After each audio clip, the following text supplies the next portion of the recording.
Thời gian trôi qua thật hững hờ, niềm đau tớ vương buồn mất ai. Cuộc đời phiêu lãng mãi cô đơn, rồi sẽ đi đâu? Sầu riêng với chân sâu đá lòng, làm sao với tiếng nấc bên trong bao câu cười, chỉ ngại nghe biết thôi. Thế gian vẫn hoài mong, thiên tha mãi chờ trông. Khi cơn mơ tâm thành mảnh vỡ, họ tìm đâu cứ rối. Thế gian sống lầm than với đau đớn trên biển, biết đến khi nào xin hãy mau ra đi.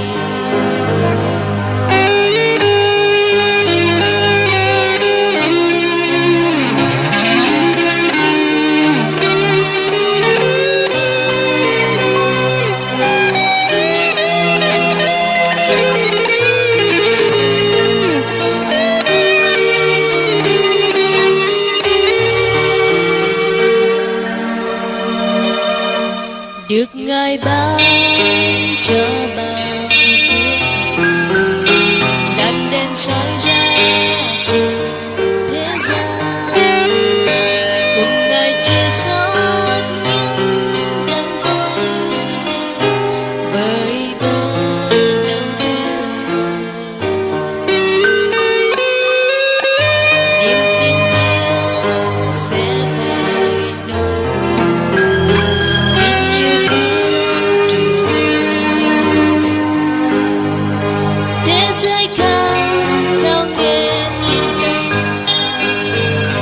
chỉ mình anh giúp thôi. Thế gian vẫn hoài mong, thiết tha mãi chờ trông. Khi cơn mơ tan thành mảnh vỡ, họ tìm đâu cứ rối.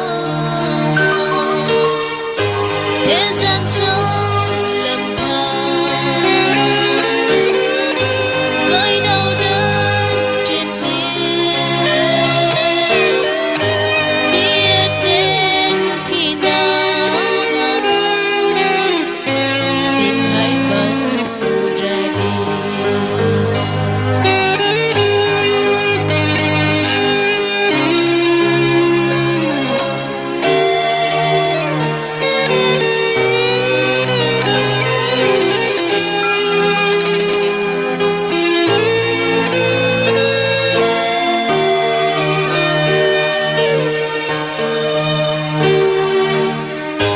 Thế gian vẫn hoài mong, thiết tha mãi chờ trông. Khi cơn mơ tan thành mảnh vỡ, họ tìm đâu cứ rối. Thế gian sống lầm than với đau đớn trên biển, biết đến khi nào xin hãy mau ra đi.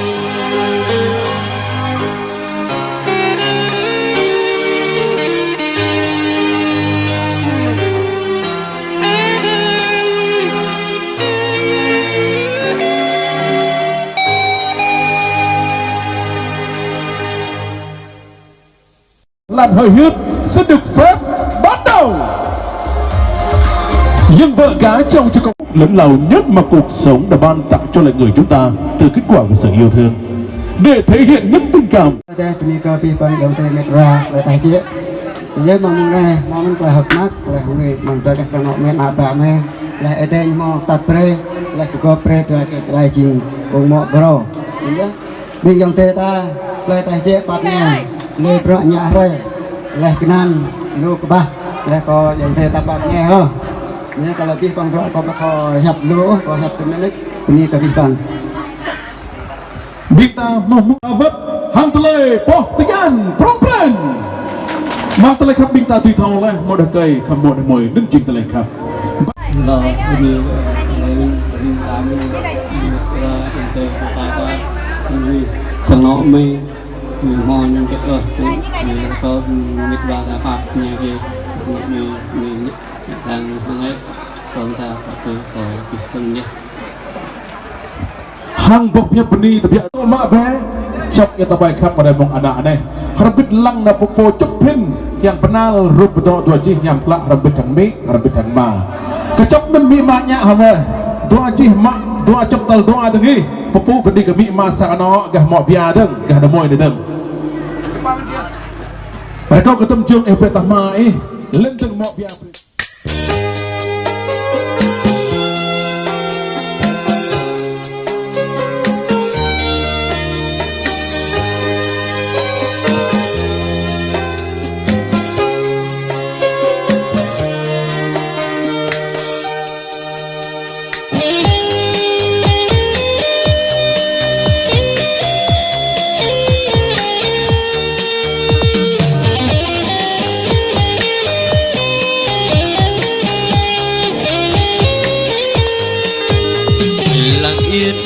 lòng nghe nơi cha thánh em dịu ngọt ngào lời Chúa quê lòng đắm say tiếng yêu thương phán truyền như dòng sông ngập tràn con tim hàng ngày chờ mong nơi Chúa Cha đón nhận sự mời lời Chúa ban cất cánh bay cao dòng tới phương nào nhưng sẽ không bao giờ mỏi mệt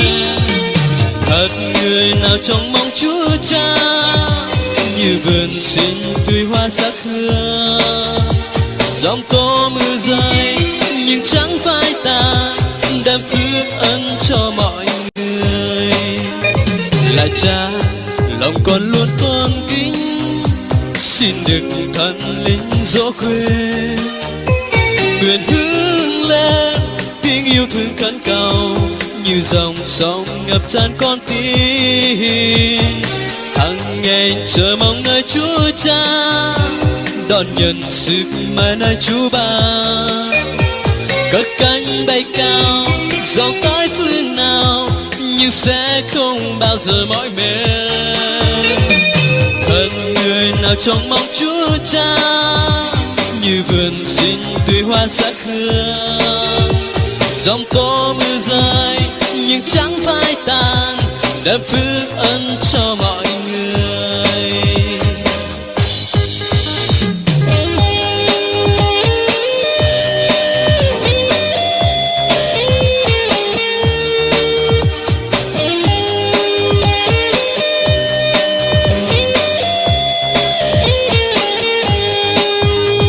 lặng yên lòng nghe nơi Cha thánh